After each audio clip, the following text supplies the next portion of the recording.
میگم راستی دیگه از اون تئاتر عروسکی که صحنه اجرا می‌کردی اینا نداری؟ حالا اتفاقا یه چند وقت دیگه یه کاری اجرا می‌کنیم اگه بشه. محض سرگرمی کار ولی نیست.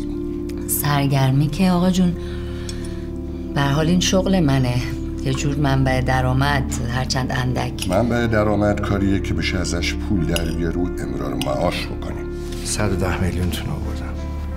پشیمون شدی؟ پشیمون که نه دیگه لازمش ندارم. خیلی ممنون. میندازتت زندان؟ نمیدونم اتفاقا تنها چیزی که برای پگاه اهمیت نداره پوله. پگاه میدونی میخواد چیکار کنه؟ پگاه میخواد که دوست داره منو مجازات کنه. منم دلم نمیخواد این فرصت ازش بگیرم. چی شده؟ باید بریم با هم دیگه یه جایی.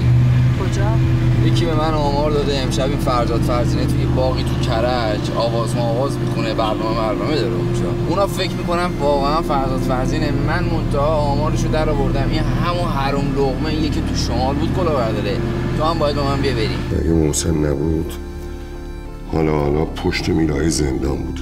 بفهم. شما واسه من وثیقه گذاشتی. و چی فکر کردی؟ فکر کردی سند از آسمون بال در آورده و نازل شده؟ میگن زن و شوهر بعد از یه چند سبایی شبیه به هم دیگه میشن. تو قبل از ازدواجت خیلی رام بودی. نمیدونم چرا این همه خار شدی تو. شما چرا اینقدر به ریحانه توهین میکنین آقا جون؟ قضیه همیشه اصلا ربطی به اون نداره. این دختر گیسون خواهرت میخواستم بدون سهم الارثشو بهش دادم، حتی بیشتر. گفت میره. کجا؟ به من تو مربوط نیست. به به جناب آقای فرزاد فرزین دوش کف کردم. عجب شباهتی. ببینم الان تو منی و من تو هم. تو رو نمیدونم ولی من فرزاد فرزینم. یعنی الان شما خود فرزاد فرزینی؟ از روز اولی که تو رو دیدم فهمیدم چه جور زنی هستی. تو حاضری به خاطر زندگی خودت زندگی هر زنی رو نابود کنی. چی میگی تو؟ بیا برو بیرون. تو اومدی تو زندگی من. شوهر من اهل بود، سر زندگیش نشسته بود، رام بود، اون عاشقت بود. تو کاری کردی که اون بخواد بره. داری زیادتر و گنده‌تر دهنت حرف میزنی. میزنم دهنت پر خون شو عوضی. ببین راستی یه چیز دیگه، سگت پاپت گم نشد، من گم و گورش کردم.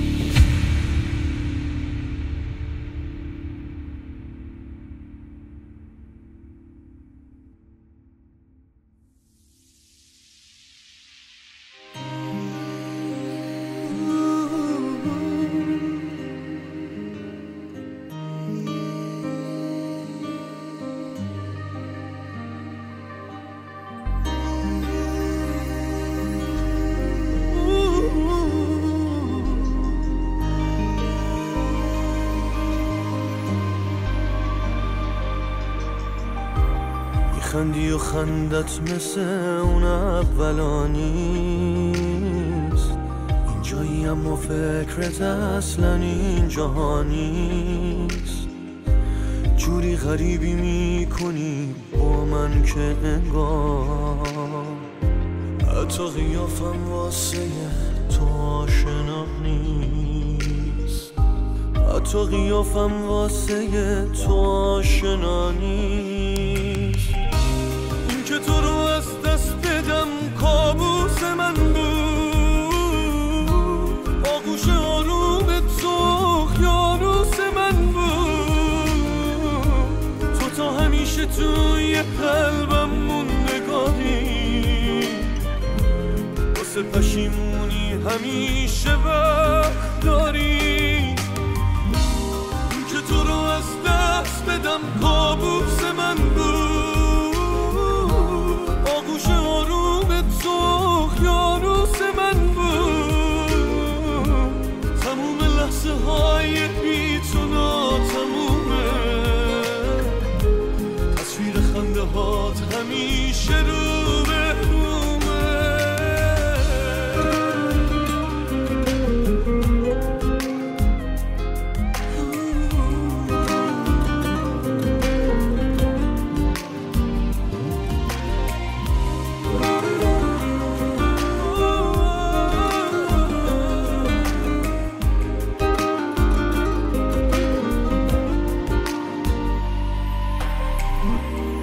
از کسی که بین ماها رو به هم زد. حالا دیگه هیچکی میون ما دوتا نیست. من دست و پامو توی عشقت بستم و اون حتما مثل من توی عشق بی دست و پا نیست. هر روز میگم با خودم مردم براش تا بعدم نپرسم از خودم هر روز چرا نیست. این که تو رو از دست بدم کابوس من بود، آغوش آروم تو یاروس من بود. تو تا همیشه توی قلبم موندگاری، واسه پشیمونی همیشه وقت داری. که تو رو از دست بدم کابوس من بود، آغوش آروم تو یاروس من بود. تموم لحظه های بی تو ناتمومه، تصویر خنده هات همیشه رو به رومه.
زنگ زدم کجایی؟ دیگه مجبورم باید پیغام بذارم. ببین من مامانم گفتم که با تو هم، برای اینکه الان با یکی از دوستام اومدم بیرون شام بخورم، ولی حواست باشه اگه یه وقت زنگ زد بگو، چه میدونم رفتم دستشویی، رفتم در غذا بگیرم، چیزی بگو دیگه قربونت برم. اگه خوابت میاد بخواب، من میام تا یه ساعت دیگه.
سلام. چطوری؟ سلام. چه خبر؟ هیچی دیگه، توه دارن ازش میپرسن دیگه، بازجویی میکنن ازش. این زنگ زدن این محموده هم بیاد.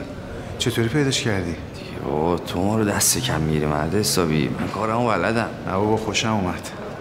از دختر خبری نداره؟ اونم میگه کم کم، اونم میگه کجاست. پگاه خوبه؟ بد نیست. اگه کارتون طول میکشه من برم، پگام صداش در میاد دیرم شد. آره برو. میشه بیا من یک تاکسی بگیرم برم. نه دیگه با ماشین من برو دیگه، تاکسی برس. باید چجوری بری؟ من میرم دیگه، من با رضا میرم. اصلا اینجوری بهترم هست، میریم یه دم خونه میبه بالا، منم میرم حرفا رو میزنم با ریحانه.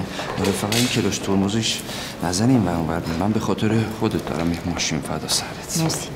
برو مواظب خود باش. خدافظ. خبر بده. عجب دختر خوبیه.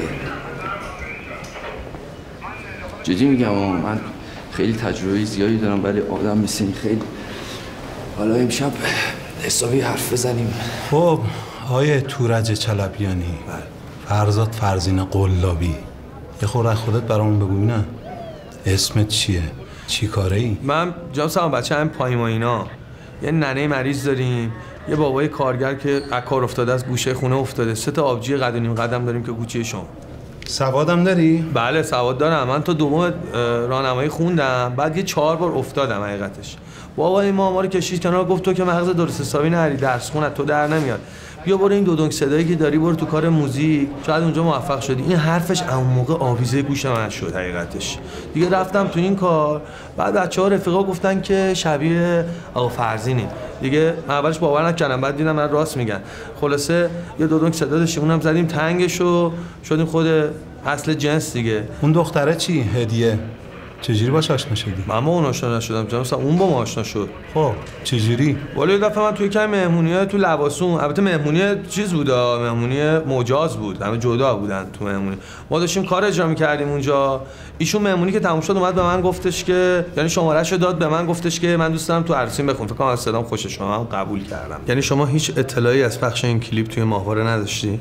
آقای فرزین گل، ما خیلی شما رو دوست داریم، ولی انقدر هم دیگه داداش احمق نیستیم که بریم خودمون رو جای یکی دیگه جا بزنیم بعد بدیم کلیپو تو ماهواره بگیرنمون. کار من نی خدایی. وقتی فهمیدی قضیه لو رفته چرا فرار نکردی؟ جناب سروان دختر بهم بلیط داد، ولی ننه بابا آبجی‌ها اینا رو چیکار می‌کردین؟ دیگه بچه پایین و خانواده‌اش دیگه. میخوای باور کنم به خاطر خانواده‌ات نرفتی؟ همش به خاطر خانواده نبود، 90% خانواده بود. 10% بقیه‌اش به خاطر اینکه جناب سامان خیلی معروف شدم جدیدن و همه میان ازن امضا میگیرن، این ور اون ور که میرم تحویلم میگیرن. خیلی از راننده تاکسی ازم پول نگرفتن. دخترا میان بهم شماره، البته نه شماره بدن به خاطر چیزیا، همینجور شماره میدن که به عنوان طرفدار، ولی من نمیگیرم شماره ها رو. 2 برند معروف اومدن میخوان تبلیغاتشون رو بکنن، مدلینگ بشن براشون، کلی پول بهم میدن. خب شما جای من بودین میرفتین؟ کجا بزنم برم؟ الان من برم دبی ترکیه کس من آدم حساب میکنه اصلا؟ تو که میدونستی دستگیر میشی. نه جان سر من کجا میدونستم؟ خدا وکیلی اصلا من الان خودم دارم میبینم کف کردم. عین آینه، یعنی منظورم اینه که بخش فرضی انگار دارم تو آینه نگاه میکنم. من واقعا باید تشکر کنم از برادران تیزبین و هوشمند نیروی انتظامی که متوجه این شباهت شدن. من خودم الان میخوام دارم فکر میکنم میبینم نمیدونم منم ایشونه کدومه. واقعا مردم ما باید افتخار بکنن به این همه تیزبینی. خیلی خوب، خود شیرینی نکن. خبر داشتی دختر کلاهبرداره؟ نه من کجا باید میدونستم جناب سروان؟ با من خوانندم دختر من گفت بیا 2 آهنگ بخون، پول خوب میدن، ما هم قبول کردیم. الانم پول تو حسابه، امر کنید همین الان میزنم به کارتون، کارت به کارت میکنم براتون. لازم نکرده، به موقعش تو دادسرا ازت میگیرم. آقا فرزین شما ما رو حلال بکن. ما با اسم شما، با قیافه شما، با صدای شما رفتیم یه پولی در آوردیم بردیم سر سفره ننه بابامون. ما رو حلال کن دیگه. من خدایی برام خیلی مهمه. هویتی که از من سرقت کردی چی؟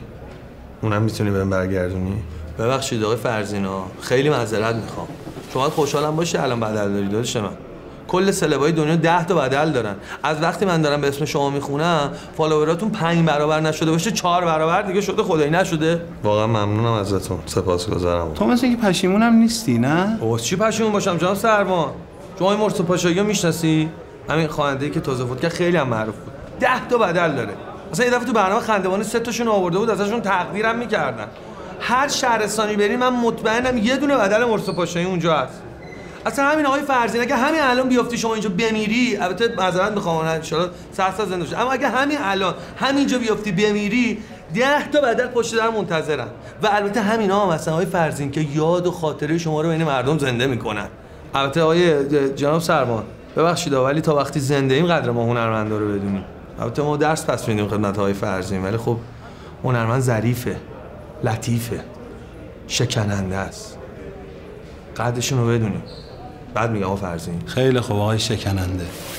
زیر این اظهارات تا همه رو امضا کن. آدرس و نشونه از این دختره داری برام بنویس بده. آدرس که من فقط یه شماره تلفن دارم جناب سروان، اونم البته خودش باش زنگ میزنه، حالا اونو می‌نویسم. خیلی مخلصای فرزین هم هست. خب دیگه جناب سروان ما هم دیگه رفع زحمت بکنیم دیگه، خستتون هم کردیم اگه اجازه بدین بریم. نه خیر، امشبو که مهمون مایی. تا فردا با پرونده بفرستیم دادسرا اونجا تکلیف تو روشن کنه.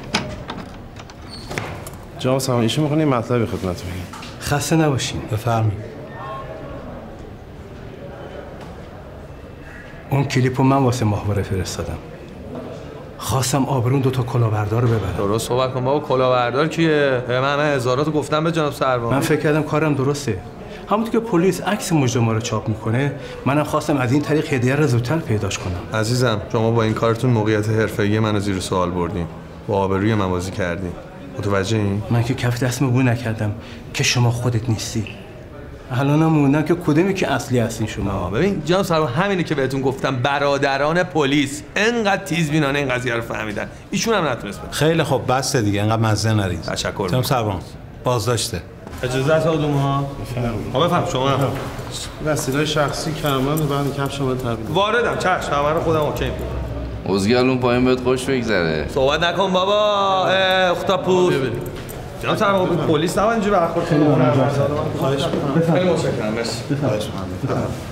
مرحبا ببخشید. چی شد جناب سروان؟ پسره به همه چی اعتراف کرد. صبح میره دادسرا تکلیفش اونجا روشن شه. پخش کلیپ معلوم نشد کار کی بوده؟ اونم که کار خود آقا دوماده. برای چی این کار کردی؟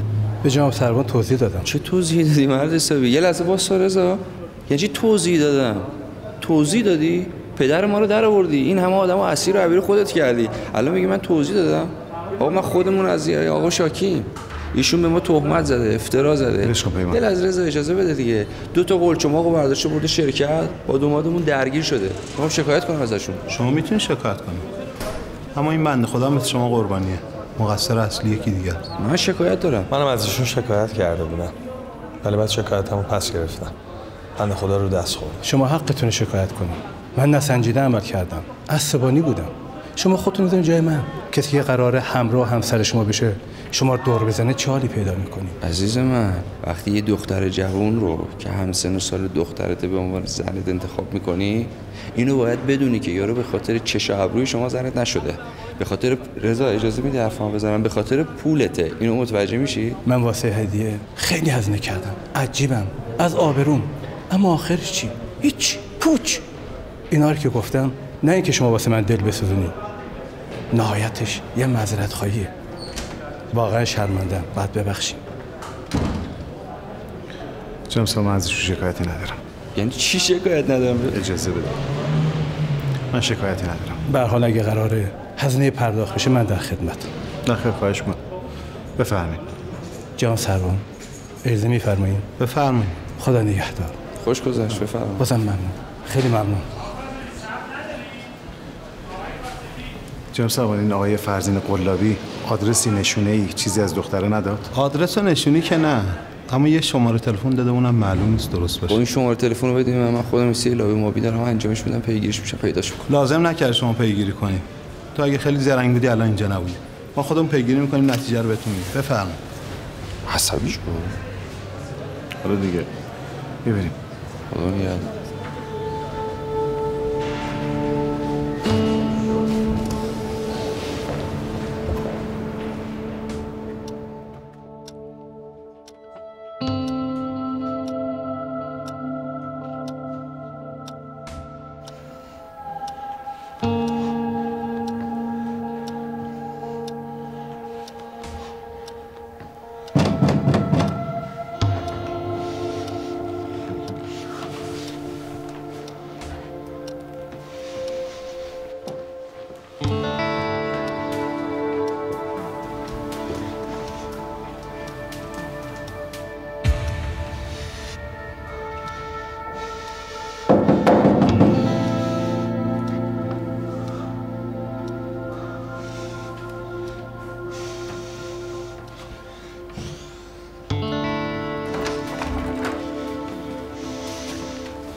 آقای سهیل بقایی؟ بله خودم اصلا اتفاقی افتاده. خودشه جناب سروان. قاتل گیسو همین کثافته. چی میگی تو؟ مثلا گیسو نمیشناسم جناب سروان. خانم گیسو برازنده به قتل رسیده. این آقا میگه شما کشتیدش. این آقا اشتباه میکنه جناب سروان. من نه این آقا رو میشناسم نه گیسو میشناسم. این چک به اسم شماست. اثر انگشتم روش است. تو تمام خونه اثر انگشت پیدا شده. نمیتونی هاشا کنی. همسایه‌ها تو راپله موقع فرار دیدنت. 10 بار بهش زنگ زدی. تمام شمارات رو گوشیش هست. بازم میخوای هاشا کنی بگی نکشتیش؟ جناب سروان وقتی رسیدم اونجا مرده بود. اگه فرار نمی‌کردی میبردیش بیمارستان شاید زنده میموند. خدا من نکشتمش. یکی دیگه کشتتش. من وقتی رسیدم اونجا گیسو رو کشته بودن. کار خودشه. کار اینه. آره تو اونجا تهدیدش میکردی. جناب سروان خودش تهدید. من دیدم اونجا داشت تهدیدش میکرد. اون شب که رفتم خونش تو دستشویی قایم شده بود. خودت کشتیش. دستاتم هنوز خونیه.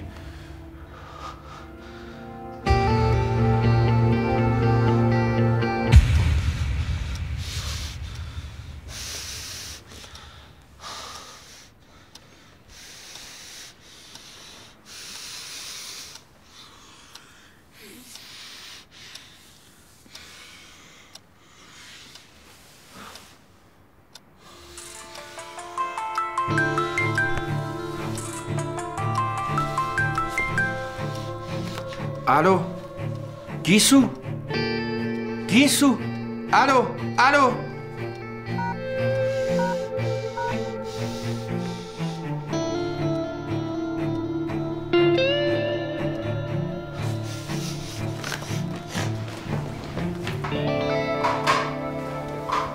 بچه ها بیاین میوه. پیمان الان خراب شد از خونه. توی حداقل صبر می‌کردی کفشمو بپوشم. کفش مگه می‌پوشم تو خونه؟ کفش برای چیه؟ برو کمرم گرفت. برو ببینم. خب پس یعنی اینا دیگه به شما کاری ندارن ها؟ تا دختر پیدا نشه هیچ معلوم نیست. بعد این ماجرا تازه برگشتیم سر پله اول. این همه زحمت بدبختی بریز و بپاش هیچی به هیچ. باد کاشتیم طوفان درو کرد. آقای عزیز اتفاق نیفتاده که برمیگردیم شرکت همه چی از اول شروع میکنیم. همه چی بسپر دست من. طوری نیست. لازم نکرده. همون یه باری که با تناب پوسیده تو سوی رفتم ته چاه واسه حرف پشتم کافیه. با تناب پوسیده من رفتی تو چاه؟ آره. عجب آدمی هستی تو. تقصیر توئه دیگه. نفرین به دهانی که بی موقع باز شود. من غلط کردم آقا. اصلا دیگه راجع به این مسئله با هم حرف نمیزنیم. راجع به کلیپ و دختره و این چیزا دیگه حرف ممنوع. یا پرتقال بخور. سیب به من بده. من پرتقال نمیخورم.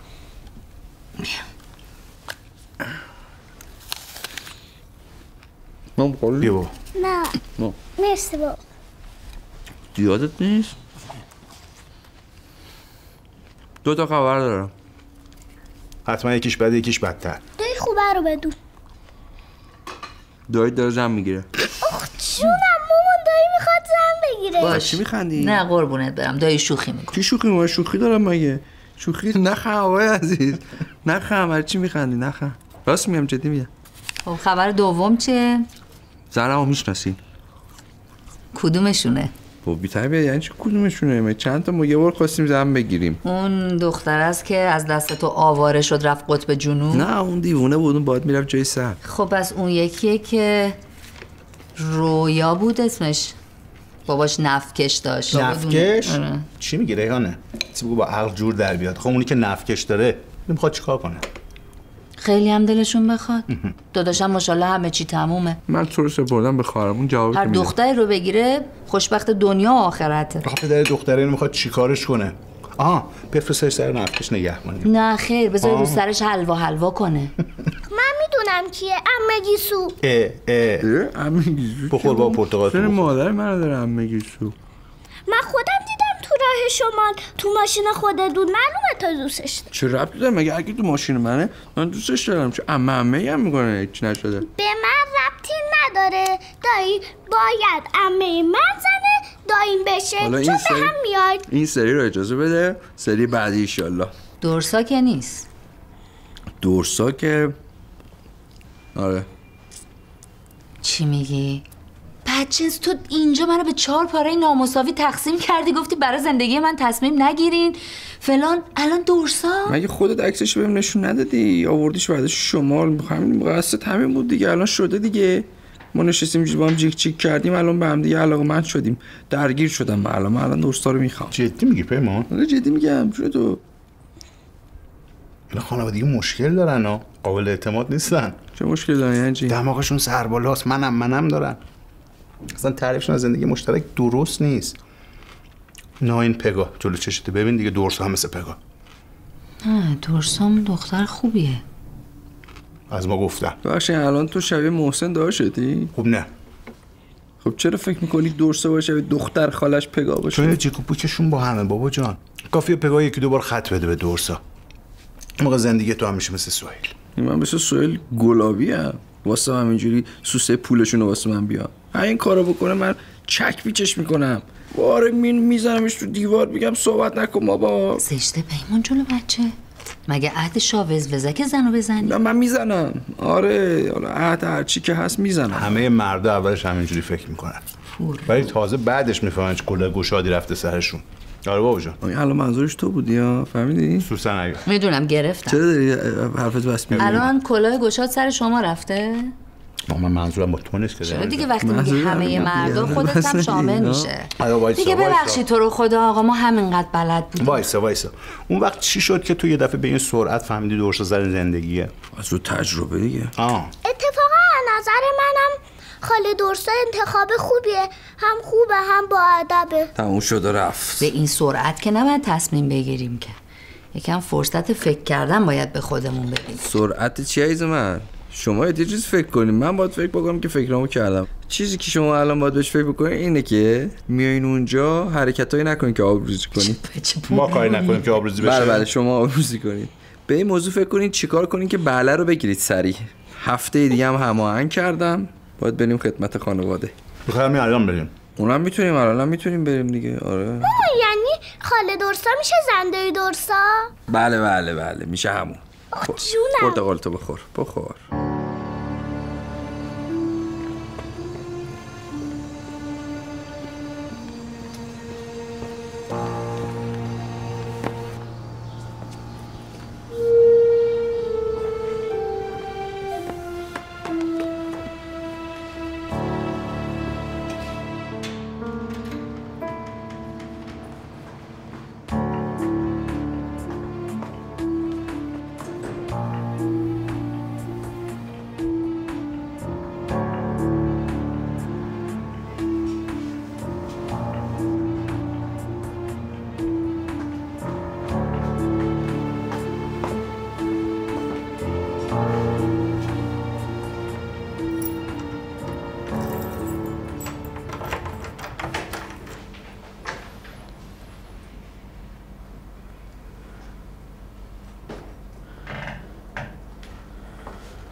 این ماشین خانم برازنده است. سویچش دست شما چیکار میکنه؟ من برادرشون هستم. ببخشید من یکم سرما خوردم. سرما خورده؟ اصلا از سر وضعت معلومه بد جور سرما خوردی. بله با اجازت. وایسا شما به خانم برازنده بگین شارژشو خیلی وقت نده. این کار زشته. باشه چشم.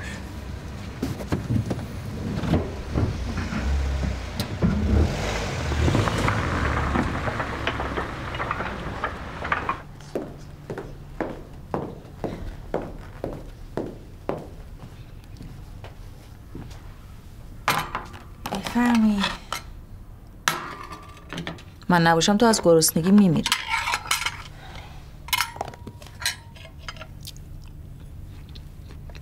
بخور دیگه. بیا. نمیخورم غذا. چقدر دستات سرده. فشارت افتاده؟ پاشو بریم دکتر. کنم دکترم میدونم چه. دکتر برم. تو که امروز حالت خوب بود. چیزی شده؟ با سهیل حرف زدی؟ همدیگه رو دیدین؟ خب اگه چیزی هست بگو به من پگاه. چه حرف میزنی؟ وا نگرانتم.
سهیل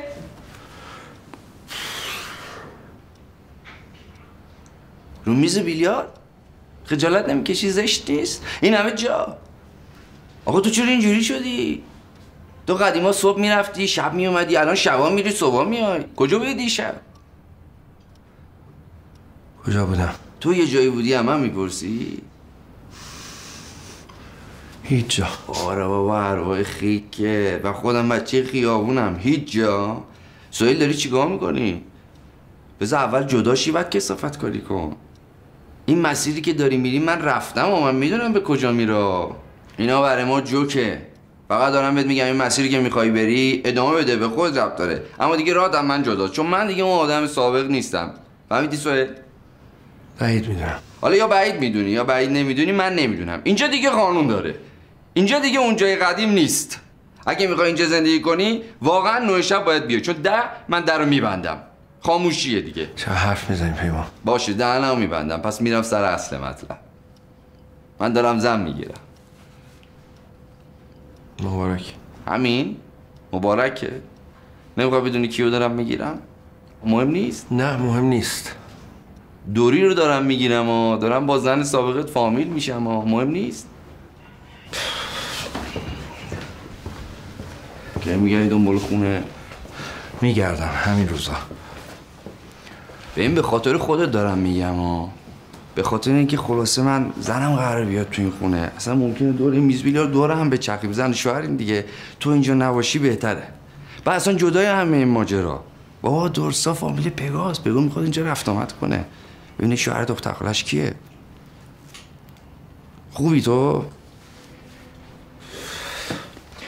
من میخوام منو بیدار نکن لطفا. چشم. فرمایشی دیگه داشته باشی.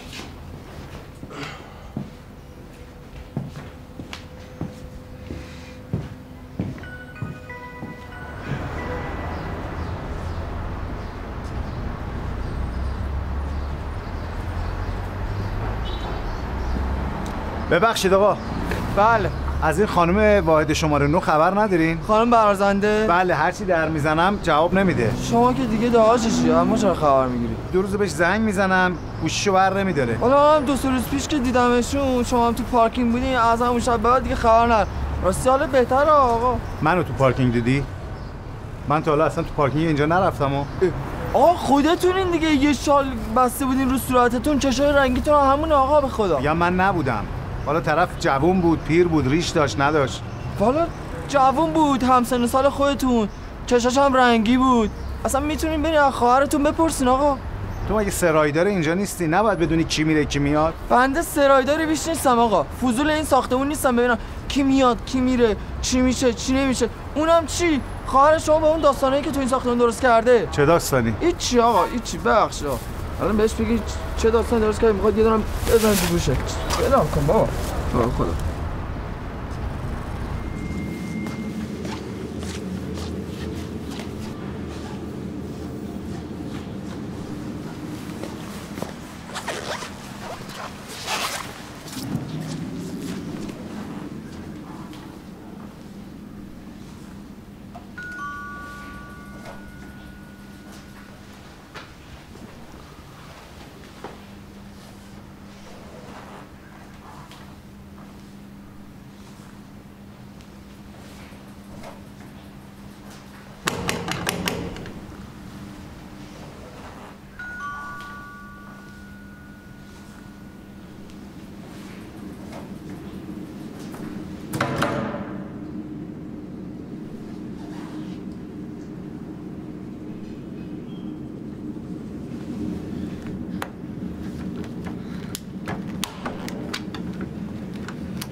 گیسو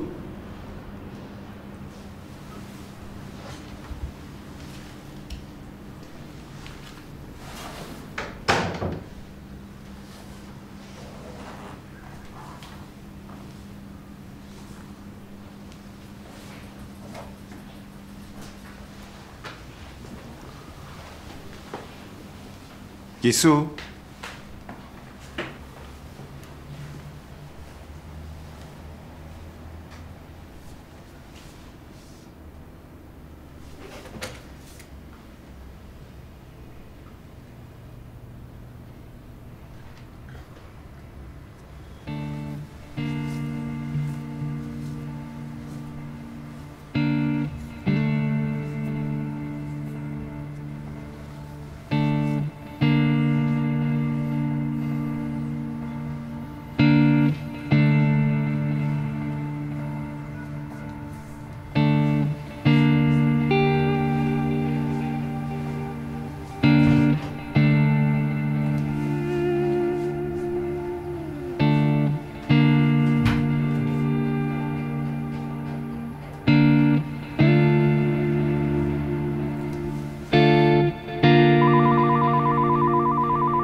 بله. 110 میلیون نقد. کجا واسه بیارم؟ مطب یا محضر؟ کجای الان؟ شرکتم. میام شرکت. شرکت چی کار کنی؟ اینجا محل کار منه بگو. اینم کاره دیگه. داریم معامله میکنیم با هم. میام پولو میگیرم بعد بریم محضر. یادت نره به بچه‌ام بگی بیانا. میخوام همشون اونجا باشن. هر کی دوست داری خودت زنگ بزن بیاد. سهیل فهمیدی چی گفتم؟ بچه‌ها همشون باشن. میبینم.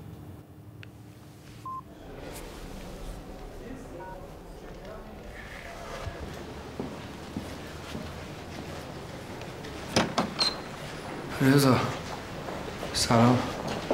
سلام، خوبی؟ شما این خانم برازنده خبر نداری؟ نه خیر، چند روزی هست نیومده. چیزی شده رضا؟ نه چیزی نیست. یکم به هم ریخته یا خیر؟ نه خوبم. پیمان کجاست؟ پیمان اتاق تدوینه. گوش کن.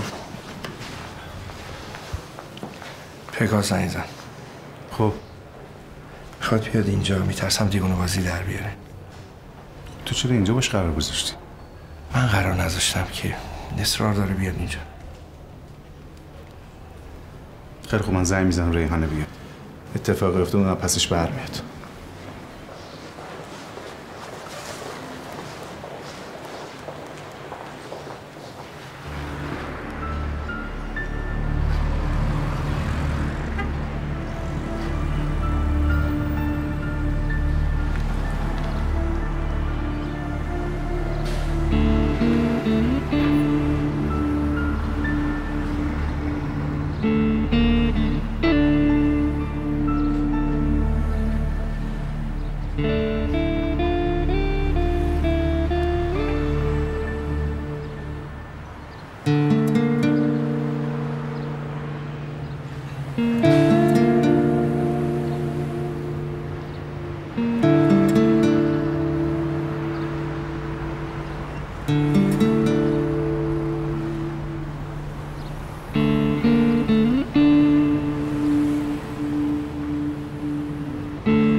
ساختمونین شما؟ سلام، من سردار اینجا. خانم برازنده واحد چنده؟ واحد 9 اما نیستش. اتفاقا پیش پای شما داشتش اومد اینجا. برادرشون اومد. خانم خیلی خوبیه، کلی مهربونه، خیره. اما هر کی میره و میاد اینجا میگه که داشتشونه. حالا من چی بگم والا؟ غیبتشون میشه. راستی نکنه شما هم داشتشی. چی میگه؟ ببخشید. بله درسا. کی به تو گفت؟ حالا باش خودم میام. الان نمیتونم حرف بزنم. خداحافظ.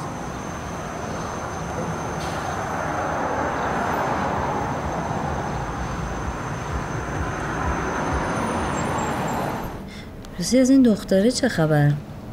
تونستین ردی ازش پیدا کنی؟ نه بابا، کلا بردار. آب شده رفته تو زمین. اینقدر من میگم یه آدم حرفه‌ایه مگه میشه یه سوی پیشینه نداشته باشه؟ پاکه. الان دیگه عکس و مشخصاتش دست پلیسه. بالاخره یه نفر تو شهر هست بشناستش دیگه. این دخترها شوهرش مثلا اون اول عجیب غریب بودن. تناسبی با هم نداشتن. معلوم بود دختر به خاطر پول زن پیرمرده شده. پیرمردم انگار میدونه اصلا براش مهم نبود. عشق دیگه بی صاحب. ببین چیکار می‌کنه. عشق کجا بود؟ پیرمردی دختر خوشگل دیده هوایی شده. درست. آره قشنگ معلوم. آدم میاد از این آدم. آره منم خوشم نمیاد. هرچی بدبختی و دعوا و کثافتکاری سر پوله. نداریش یه جور گرفتاریه، داریش یه جور. تو خوبی رضا؟ آره خوبم. دینار رو کجا گذاشتی؟ گذاشتم پیش مامانم دیگه. حالا برگردم میرم برش. گیسو کجاست؟ مگه استخدامش نکردن شرکت؟ چرا؟ گیسو هم یه چند روزی رفته مرخصی. یه ذره حال احوالش خوب نبود، رفت مرخصی. میگم زنگ میزنم جواب نمیده. یه استوپی چیزی درست میکنم شب ببریم براش. تنهاست تفلک. آره خوبه، دست دردم. سلام. بعد چطوری پگاه جون، خوبی؟ سلام. سلام. با این حال کاش میگفتی بیام دنباله. کدوم حال؟ الان بده مگه؟ خوب نیستم. چرا دیگه؟ عالیه. بیا بشین پگاه جان.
کسی که سنگ دلش شاید یه روزی مهربون بوده، شکستن اعتمادشو وقتی خیلی جوون بوده. هر اندازه که می جنگه بازم حس میکنه بس نیست، مثل تبعید تنهاییش که منتظره هیچ کس نیست. شاید پلای برگشت و خودش عمدن خراب کرده، هزار بار با سفید باخته، سیاه ها انتخاب کرده. شاید به هرکی دل بسته ازش بدجوری رنجیده، کسی که سنگ دلش شاید گذشتشو نبخشیده.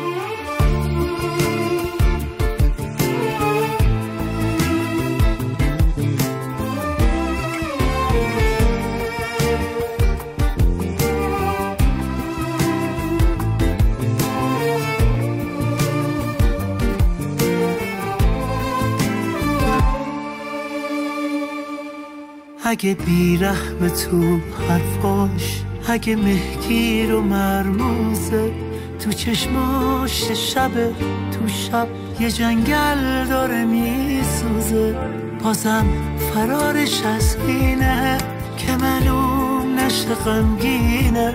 اونقدر بهش دروغ گفتم به عاشقانه بدبینه.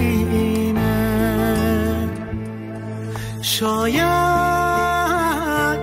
پلای برگشتا خودش عمدن خراب کرده، هزار بار با سفید باخته، سیاه ها انتخاب کرده. شاید به هرکی دل بسته ازش بدجوری رنجیده، کسی که سنگ دلش شاید گذشتشو نبخشیده.